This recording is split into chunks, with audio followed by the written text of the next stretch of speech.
오늘 함께 나눌 말씀 스가랴서 7장 8절에서 14절 말씀입니다. 스가랴서 7장 8절에서 14절입니다.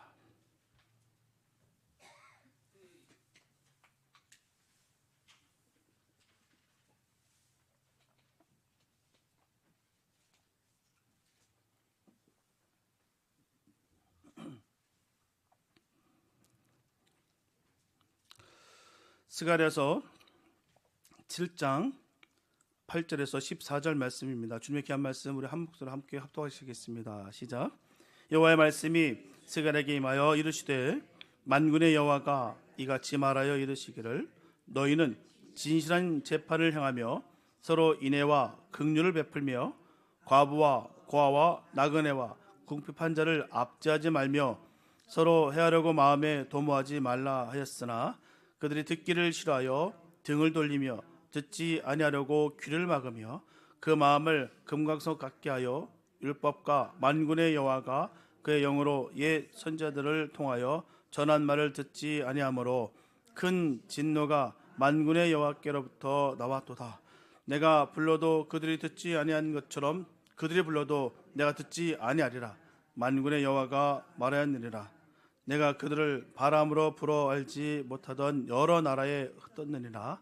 그 후에 이 땅이 황폐하여 오고 가는 사람이 없었나니 이는 그들이 아름다운 땅을 황폐하게 하였음이니라 하시니라. 아멘. 프랑스의 철학자 장 보드리아르는 현대사회를 가리켜서 시뮬라크르의 시대라 정의했습니다. 실제보다 더 실제 같은 복제물, 또 본질은 사라지고 껍데기만 남은 이미지가 세상을 지배한다는 거예요. 오늘날 우리의 삶은 어떻습니까? SNS에는 행복한 미소가 가득하지만 그 이면에는 지독한 고독이 흐르고 있고요. 겉으로는 공정과 정의를 외치고 있지만 내면에는 탐욕과 이기심이 또아리를 튀고 있다는 것입니다. 우리 어쩌면 행복한 척, 거룩한 척, 공의로운 척 이렇게 연기하며 살아가는 존재들인지도 모릅니다. 이런 시뮬라크르의 현상은 종교의 영역에서 가장 비극적으로 나타납니다. 오늘 본문의 배경을 보시기 바랍니다. 바벨론 포로에서 돌아온 이스라엘 백성들은 하나님께 물어요. 우리가 지난 70년 동안 해왔던 것처럼 예루살렘 성전이 무너진 날을 기념하면서 슬피 울고 금식해야 합니까? 그들은 자신들의 종교적 열심과 전통을 자랑하면서 질문했다는 거예요. 그러나 하나님의 대답은 충격적이었죠. 그 금식이 나를 위한 것이냐, 너희 자신을 위한 것이냐. 하나님은 종교적 퍼포먼스에 가려진 그들의 진심을 물으신 거예요. 형식에 급급하고 남들에게 보이기 위한 그 외형적인 그 외식적인 것에 치중했던 그들의 마음 아파하시면서 물으셨다는 것이죠. 누구를 위한 것이냐는 거예요. 껍데기뿐인 경건에 안주하려는 우리를 향해 하나님은 오늘 본문을 통해서 종교의 형식을 넘어선 삶의 실제를 요구하고 계신 거예요. 하나님을 위한 진정한 헌신의 마음이 없는 단순한 종교적 수행은 결코 하나님을 기쁘시게 할 수가 없습니다. 예수 그리스도께서 활동하시던 당시에 바리새인들도 율법에 얽매여서 진정한 하나님의 뜻을 알지 못하고 그냥 외식에 빠짐으로 말미암아 예수 그리스도의 책망을 받았어요. 참된 금식은 죄악을 미워하고 애통하는 마음으로 하나님을 위한 금식이 되어야 되는 것입니다. 겉으로 사람에게 보이기를 좋아하고 외적인 의에 치중해서는 결코 안 된다라는 것이죠. 왜냐하면 인간을 위한 금식은 하나님이 기뻐 받으시는 금식이 절대 아니기 때문이에요. 만일 우리의 금식이 비록 잦고 길고 엄격할지라도 그것의 엄숙성이 경건을 세우고 마음의 애통함을 가중시켜서 생의 모든 과정을 하나님께로 바꾸지 않는다면 그것은 전혀 무의미한 것으로 하나님은 그 금식을 받지 않으신다는 거예요.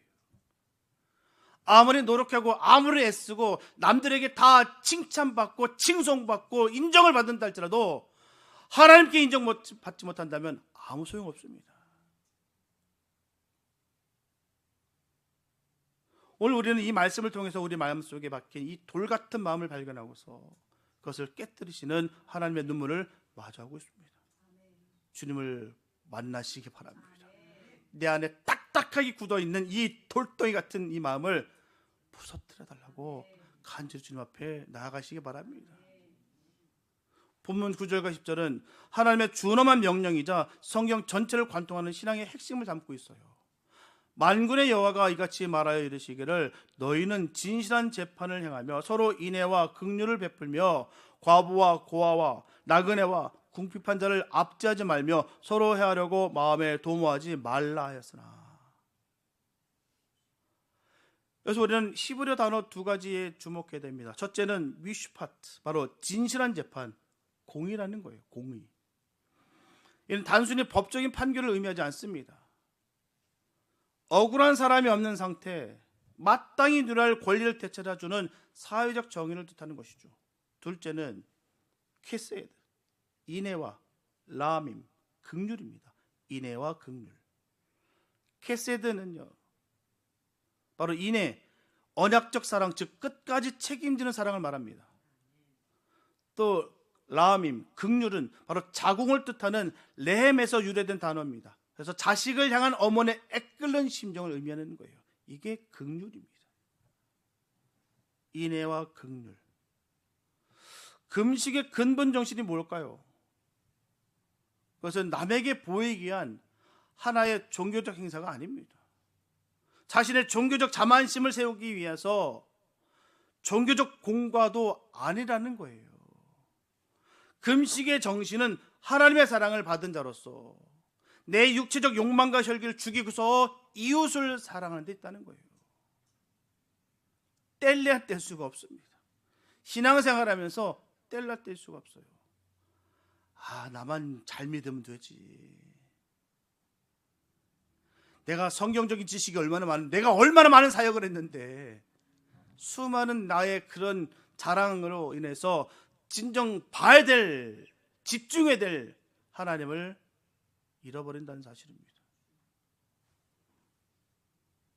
금식의 방법이 아니라 금식의 정신을 강조한 이사야는 이사야서 58장 6절에서 내가 기뻐하는 금식은 흉악의 결박을 풀어주며 멍에의 줄을 끌어주며 압제당하는 자를 자유하게 하며 모든 멍에를 꺾는 것이 아니겠느냐라고 했어요. 하나님께서 진정 원하시는 바가 여기 있는 거예요. 물론 정신과 함께 외적 경건의 모양도 중요합니다. 너무너무 중요합니다. 하지만 그보다 더 중요한 것은요, 금식이 사랑의 실천이 있다라는 것을 인식하는 거예요. 사랑이 없으면 아무 소용이 없다라는 것이죠. 그런 의미에서 뇌물을 받고 가난한 자를 억울하게 하는 재판은 심판을 받을 수밖에 없는 것입니다. 미가 선지자는 뇌물을 받고 재판하는 이스라엘의 두령에게 하나님의 재앙이 임할 것이다라고 했어요. 그 두령은 뇌물을 위하여 재판하며 그 제사장은 삭슬 위하여 교훈하며 그 선지자는 돈을 위하여 점치는 사회. 결코 그 사회는 희망이 없는 폐역의 사회다라고 전하는 거예요. 그들의 행위는 내 이웃을 사랑하라는 그 율법 정신에서 이탈했기 때문입니다. 성경은 주구장창 전하고 있는 거예요. 내 이웃을 사랑하라. 물어뜯고 시기하고 도모하고 음해하고 조롱하고 손가락질하고, 이 일은요, 믿는 우리에게는 없는 얘기입니다. 없어야 되는 거예요. 근데 버젓이 이 일들을 행합니다. 도모하고 비방하고 조롱하고 핍박하고.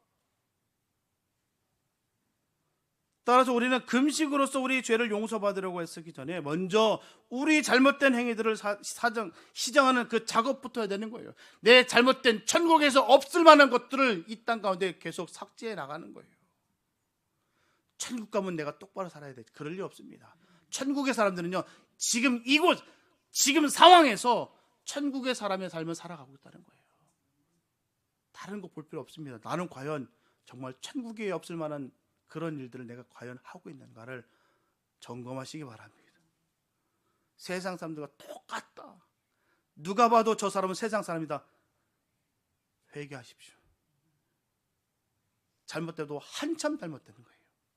아무리 내가 종교적인 열심, 내가 아무리 많이 했고 경험이 많고 영적인 체험이 많다 할지라도 그걸로 천국 가는 거 아닐 뿐만 아니라 평가받을 때 그걸로 인해서 얻어지는 거 아닙니다.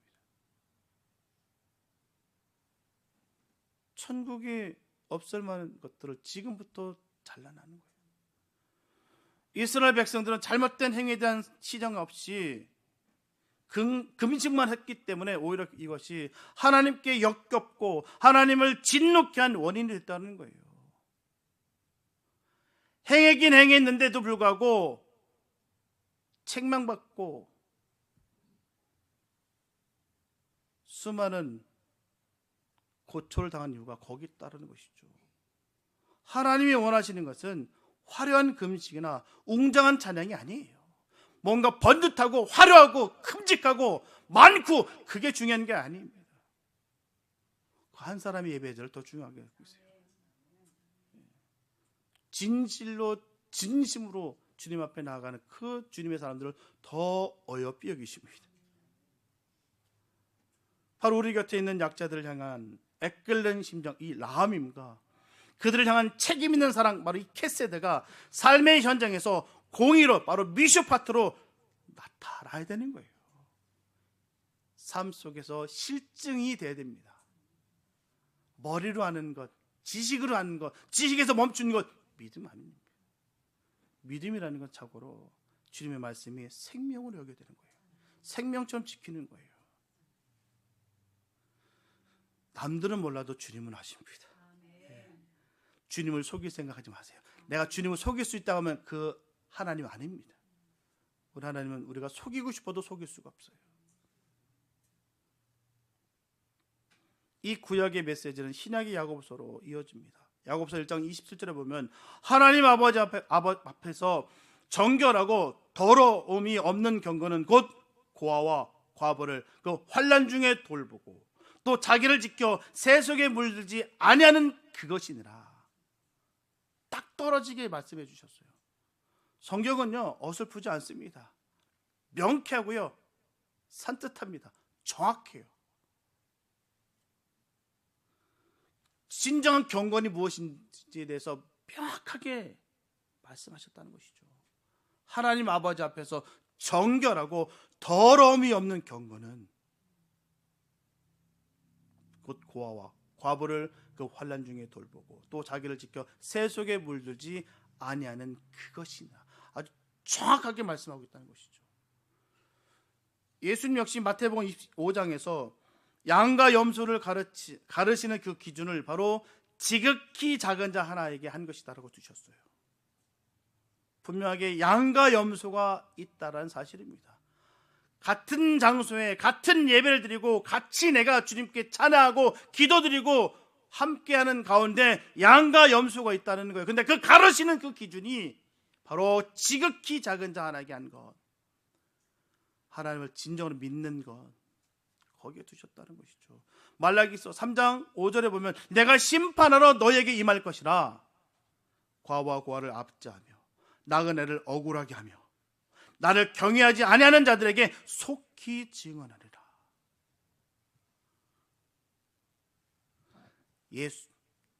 예배만 잘 참석하면 되지, 내가 많은 사역 일 많이 하면 되지, 거기에 급급한 것이 아니라는 것이죠. 진짜 주님을 믿어야 된다는 거예요. 주님이 하신 말씀을 내가 행해야 된다는 거예요. 모세의 율법과 선지자들은 한결같이 의지할 데 없고 불행한 사람들인 이 고아와 과부와 나그네와 궁핍한 자들을 옹호하고 있어요. 출애굽기 22장 22절에서 너는 과부나 고아를 해롭게 하지 말라고 하신 하나님께서는 신명기 10장 18절에서 고아 과부를 위하여 정의를 행하시며 나그네를 사랑하여 그에게 떡과 옷을 주시는 분이시다라는 거예요. 또한 시편 68편 5절에서 하나님은 고아의 아버지시며 과부의 재판장이시라 했습니다. 이처럼 하나님은 객을 보호하시며 고아 과부를 붙드시고 악인의 길을 굽게 하시는 분이시다라는 것이죠. 그러므로 하나님을 사랑한다고 말하는 사람들은 또한 누구나, 어느 누구나입니다. 예외가 없습니다. 하나님의 사랑을 받고 있는 고아와 과부와 나그네와 궁핍한 자를 사랑해야 되는 거예요. 그냥 나와 상관없고 부족하기 때문에 멀리하고 흠결 있다 여겨서 내가 잘라내는 것이 아니라 더 그를 위해서 사랑하고 섬기고 나누고 주님이 이 땅에 오신 이유를 분명히 명확하게 내가 깨달아 그 뜻을 따라 함께 살아가는 것, 이게 믿음이 아니겠습니까? 예수님께서도 하나님을 사랑하고 이웃을 사랑하는 것이 곧 율법과 선지자의 대강령이라 하셨어요. 하나님께서 하셨고요, 우리 주님께서 우리에게 일러주셨어요. 하나님을 사랑하고 이웃을 사랑하는 것. 남을 비방하고 조롱하고 깎아내리고 교회를 흔들어 놓고 사단이 기뻐하는 일들을 내가 함께 행하면서 내가 하나님의 사랑입니다 라고 할 수가 있겠습니까? 분명히 주님께서 대강령이라 하셨는데요, 하나님을 사랑하고 이웃을 사랑하는 것. 하나님을 내 사랑하는데 내가 저 인간은 못 사랑합니다. 있을 수 없습니다. 하나님, 내가 더 많이 일을 할 테니까, 더 내가 더 사역에 감당할 테니까 내가 저 인간만큼은 내가 도저히 안 되겠습니다. 있을 수 없다라는 것이죠. 항상 주님은 늘 그걸 갖고 계세요. 이것만큼은 안 되겠습니다. 그거 하라는 거예요. 환상 보여주시고 뭐 환상보다 대단한, 그거 대단한 거 아닙니다. 그 일 하라고 보여주시는 거예요. 근데 그 일은 싹 까먹고 봤다, 난 대단하다, 거기에 심취하고 거기에 최면에 걸려서 집단 광기가 드러나고 어리석은 거예요. 사단이 가장 기뻐하는 일들입니다.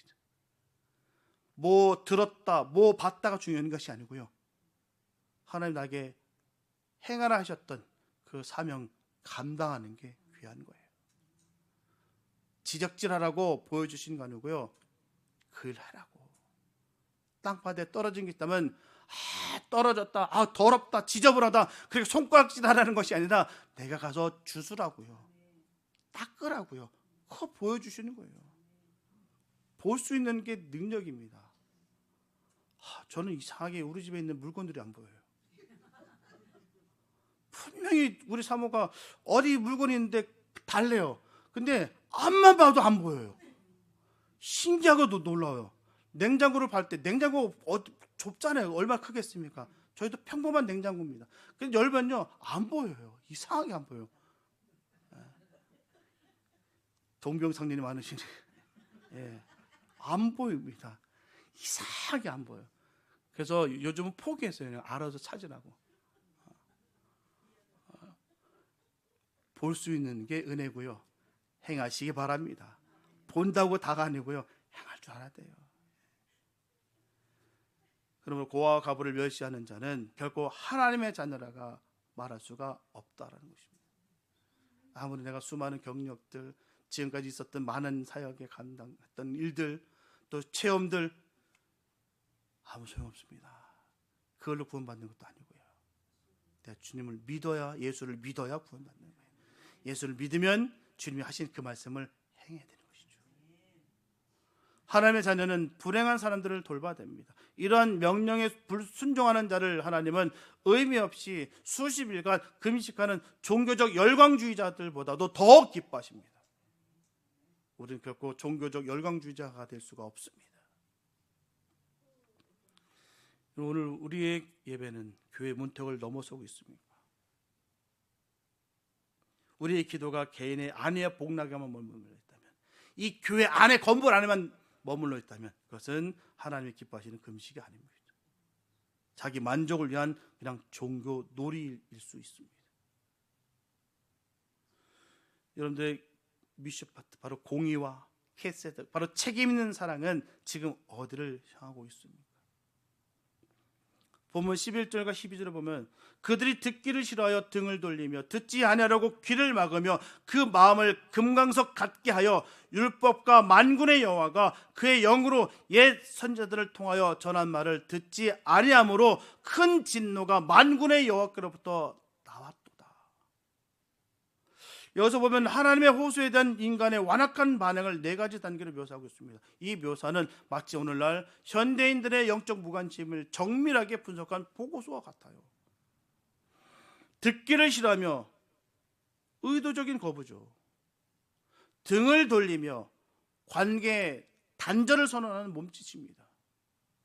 듣지 아니하려고 귀를 막으며 외부의 자극을 원천 차단하는 그 폐쇄성입니다. 그 마음을 금광석 같게 하여 최종적인 화인 맞은 양심의 상태라는 거예요. 단계가 있습니다. 처음부터가 아니에요. 처음부터 화인 맞은 양심의 상태가 아닙니다. 단계가 있다는 거예요. 듣기를 싫어하고 등을 돌리고 듣지 않으려고 귀를 막아버리고, 그러므로 그 마음이 금광석 같이 됐다는 것이죠. 어느 순간 나는 딱딱하게 굳어서 세상 사람들, 종교인이 됐다는 것이죠. 스가랴 선지자를 통해서 하나님께서 이스라엘의 모습을 청종하기를 싫어하며 등을 향하며 듣지 아니하려고 귀를 막으며라고 표현하십니다. 이 말씀 중에서 등을 향하며 듣지 않는다고 하는 말씀이 참 마음에 남습니다. 등으로 향한다는 말씀이 뭘까요? 이것은 상대방을 강하게 뿌리치고 자신의 고집대로 행하는 거친 모습을 말하는 거예요. 이스라엘이 그렇게 하고 있다는 것입니다. 그래서 등을 돌린 다음의 행동은 귀를 막으며 한 말씀도 듣지 않으려고 고의적으로 귀를 틀어막는 행위를 말하는 거예요. 분명히 우리 주님께서 일일이 말씀 다 열거해 주셨는데도 불구하고 내가 철저히 이 말씀을 듣지 않으라고, 믿지 않으라고, 거부하라고, 둔한 귀라는 의미입니다. 듣기는 들어도요, 흘려버리는 거예요. 그래서 결국 그 마음을 금광석 같게 한다로 발전하는 거예요. 전혀 들을 생각이 없는 거예요. 여기서 금광석은 히브리어로 샤미르입니다. 샤미르. 이는 당시에 가장 단단한 광석을 뜻하는 거예요. 그 당시 때 그 사람들에게 있어서 보편적인 그 지혜로 가장 딱딱하고 단단한 광석은 금광석이었어요. 샤미르. 현대 사회는 이 샤미르 같은 마음을 양산하고 있습니다. 우리는 AI 알고리즘으로 제공하는 내가 보고 싶은 것, 내가 듣고 싶은 정보 속에 갇혀서 확증 편향 안에 살아갑니다. 이상하게도 내 그 유튜브는 똑같은 것만 나오지? 이상할 것 없습니다. 내가 그거 보고 있는 거예요. 그래서 보니까 그 말씀만, 그 얘기만 계속 맴돌다 보니까 나중에는 그게 좌우도 없고 위아래도 없고요, 방향성을 잃어버린다는 거예요. 한쪽 편향 속에서. 그래서 나와 다른 의견, 나를 불편하게 하는 하나님의 진리에는 귀를 막고 등을 돌립니다. 세대 간의 갈등도 여기서 시작되는 거예요. 부모 세대의 경험과 자녀 세대의 가치관이 부딪혔을 때 우리는 서로에게 샤미르가 됩니다. 정치는 혐오가 되고 신앙은 독선이 됩니다. 마음이 금광석이 된다는 것은요, 더 이상 타인의 아픔에 공명하지 못하고요, 하나님의 말씀 앞에 전율하지 못하는 영적 마비 상태를 의미하는 거예요. 어느 교회에 오랜 시간 찬양대와 식당 봉사로 헌신해 오신 한 집사님이 계셨어요. 이분은 스스로를 철저한 신앙인이라 자부했습니다. 예배 시간 늦는 법이 없었고요, 맡은 사역 늘 완벽하게 정확하게 해냈습니다. 그런데 어느 날 새로 부임한 사역자가 그분에게 조심스럽게 이런 말을 건넵니다. 집사님 곁에 있으면 가끔 숨이 막힙니다. 집사님의 그 오름이 다른 사람들에게는 날카로운 칼처럼 느껴질 때가 있어요. 처음에 그분은 큰 충격과 배신감에 느꼈어요. 난 교회를 위해서 이렇게 헌신했는데, 남들이 뭘 하든 나는 정말 최선을 다했는데 어떻게 나에게 그런 말을 할 수 있어?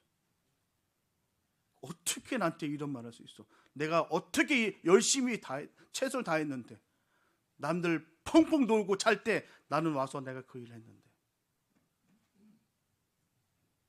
그 생각에 본문 11절 말씀처럼 마음의 등을 돌리고 귀를 막았어요.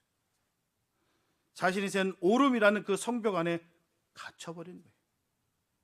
그러던 어느 날 새벽 기도 중에 오늘 본문에 샤미르, 이 금강석이라는 그 단어를 마주하게 됩니다. 성령께서 그분의 내면을 비추실 때 그분은 비로소 깨닫습니다. 자신이 그동안 해왔던 봉사가 하나님을 향한 사랑이 아니라 타인을 위해 군림하고 싶은, 자기 증명이었다는 사실을 말합니다. 나는 맞고 너는 틀리다는 확신이 마음을 금광석처럼 단단하게 만들었고요. 그 단단함 때문에 정작 위로가 필요한 연약한 성도들이 자신의 곁에서 상처 입고 다 떠나갔다는 것을 알게 되신 거예요. 집사님은 그날 예배당 바닥을 적시면서 통곡했습니다. 하나님, 제가 보석인 줄 알았는데 저는 그저 다른 이들을 찌르는 날카로운 돌덩이였습니다. 흉기에 지나지 않았습니다. 보석 같은 그리스도의 향기가 터져서 나오는 그리스도의 편지 같은 삶이 아니라 남들 찌르고 자르고 핍박하고 공격하는 흉물이 됐다라는 거예요. 나는 얼마나 믿음이 좋은데, 얼마나 많은 일들을 하는데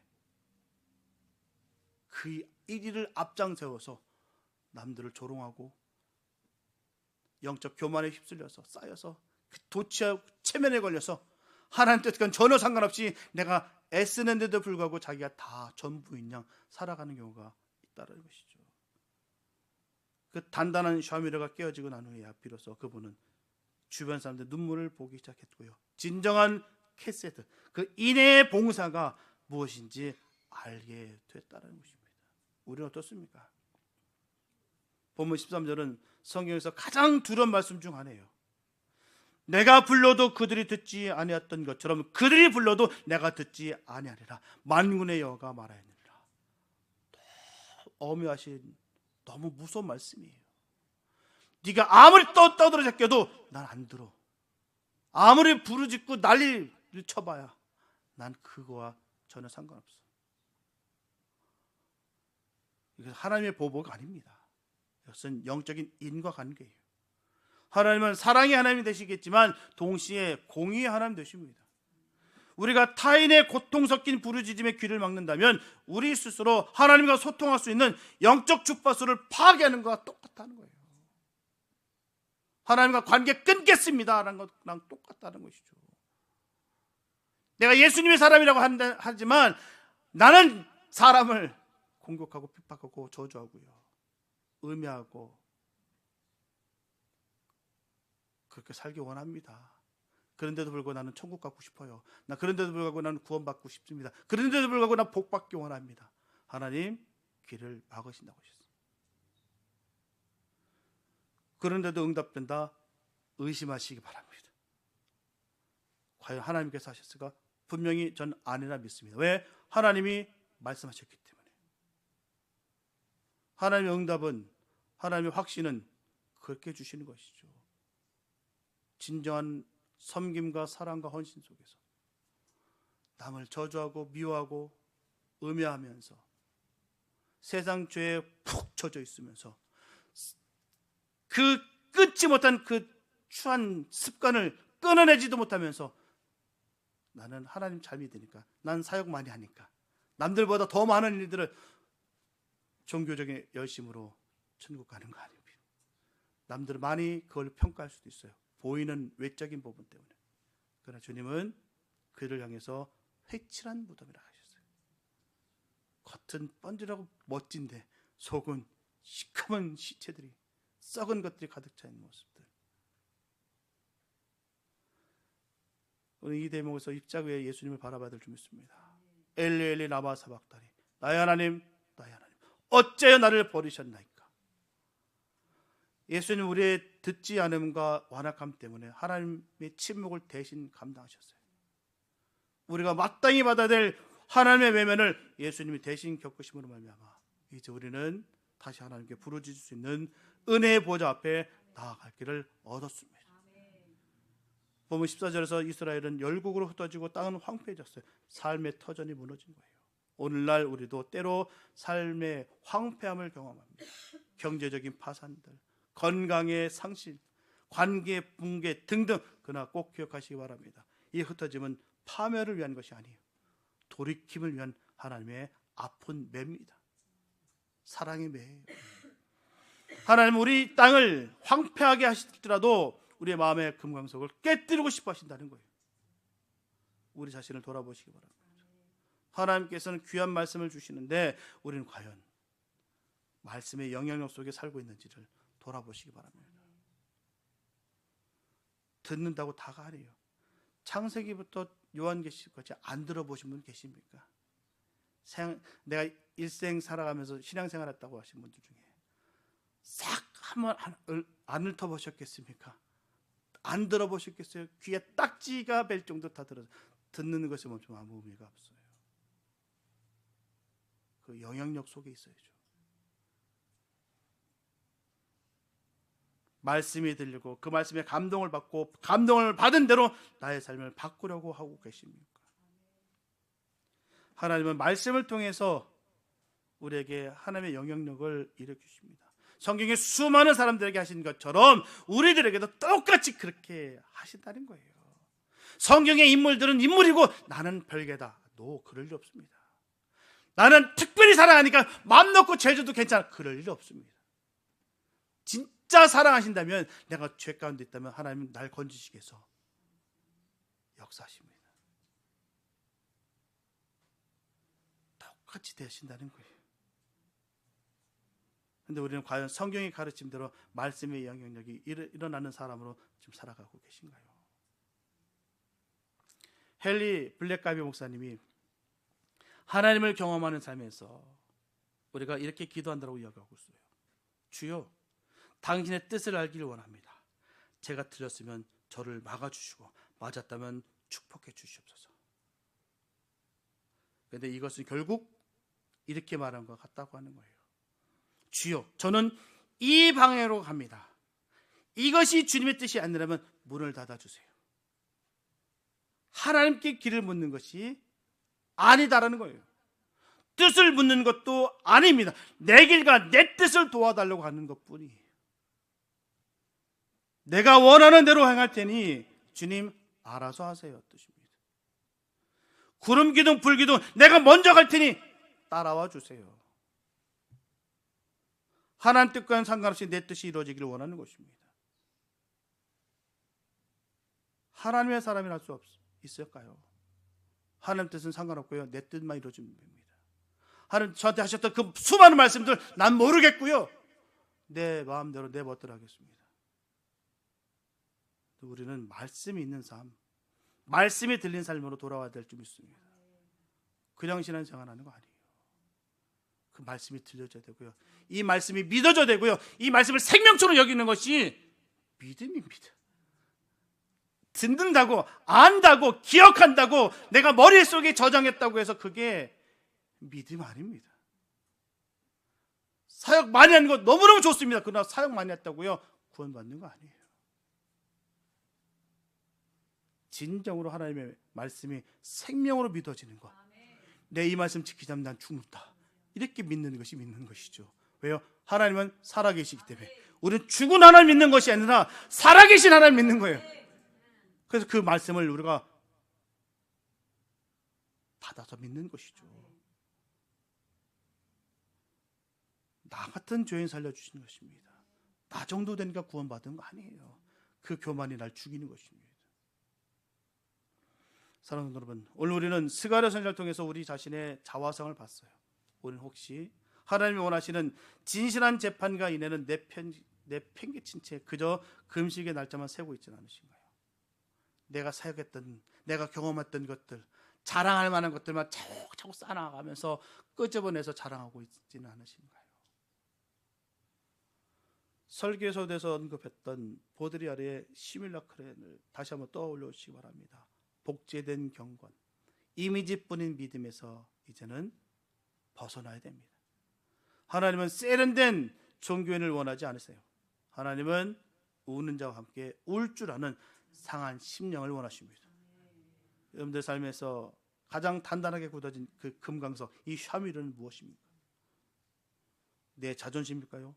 타인을 향한 편견입니까? 아니면 하나님 없이도 내가 잘 살 수 있다는 그 교만입니까? 이번 한 주간 여러분들이 캐세트, 그 인애를 베풀어야 될 지극히 작은 자는 누구일까요? 여러분들 귀를 여시기 바랍니다. 하나님의 그 세밀한 음성에, 그리고 고통받는 그 이웃의 신음소리에 여러분들의 영혼을 공명시키시기 바랍니다. 우리가 등을 돌리지 않고 얼굴을 하나님께로 향할 때 하나님은 침묵을 깨시고요, 우리에게 반드시 말씀하실 것입니다. 내가 너를 사랑한다. 내가 너를 회복시키리라. 저주와 황폐함의 땅을 생명과 풍요의 땅으로 바꾸시는 그 하나님의 역사는 오늘 이 시간 여러분들 그 딱딱하게 굳은 마음이 무너져 내리는 그 지점에서 반드시 시작될 줄 믿습니다. 진리와 인애가 여러분들의 삶을 통치하시기를, 그래서 여러분들이 머무는 모든 곳이 바로 하나님의 나라가 되시기를 예수님의 이름으로 축원합니다. 기도합니다. 거룩하신 하나님, 우리는 그동안 종교의 형식 뒤에 숨어서 하나님의 마음을 아프게 드린 너무나도 부족한 저희들이었음을 다시 한번 고백합니다. 우리 마음속에 박힌 이 금강석 같은 이 완악함을 성령의 불로 녹여 주시옵소서. 이웃의 아픔을 나의 아픔으로 느끼는 우리가 되기를 간절히 소원합니다. 말뿐인 정의가 아니라 삶으로 증명되는 복된 삶을 살게 하여 주시옵시고, 우리가 부르짖을 때 응답하시는 하나님의 은혜 안에 날마다 승리케 하여 주시옵소서. 우리의 완악함을 위해 십자가에서 모든 저주를 담당하신 너무나 좋으신 예수님의 이름으로 감사하며 기도드렸습니다.